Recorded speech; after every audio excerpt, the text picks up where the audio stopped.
If you're trying to PR when you're cutting calories, you're not hardcore. You're just setting yourself up for failure. So you got to learn when to chase the pump, not the progression.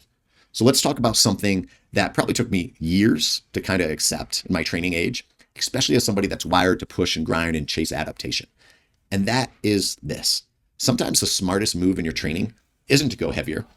It's not hitting a PR. It's none of those things. It's not digging deep and forcing out that last rep at all costs.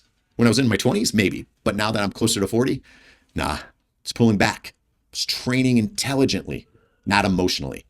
So when I'm in a calorie deficit, much like I am now, especially towards the end of my week when my energy levels are low, you know that feeling when your glycogen is depleted, your CNS system is a little fried, sleep starts to fragment more and more, your recovery is just off.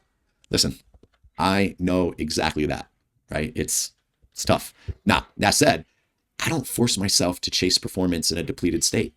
I turn that final lift in my training week into what I call a pump session.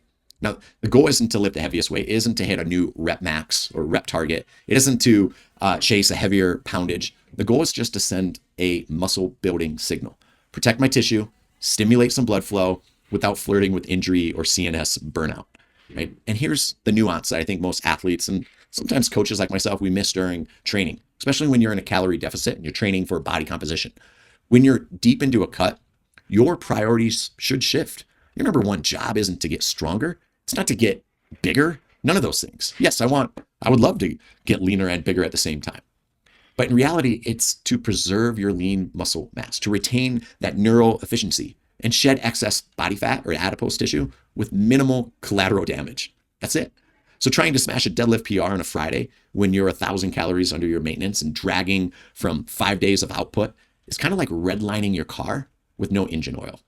Something is going to break. I promise you that. So here's how I approach it.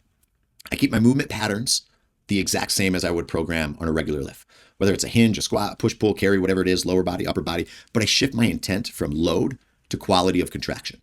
I do 3 to 4 sets per my movements. I do 10 to 20 reps, just chasing a pump. I'm focused, I'm controlled, I'm intentional with a great tempo. I probably bring the weights down a little bit because my rep targets are a little bit higher. I'm chasing a pump, not a PR. And I do this for one reason, right? A pump kind of recruits some blood flow. It stimulates cellular hydration, drives nutrient delivery into the muscle. It reduces that joint stress.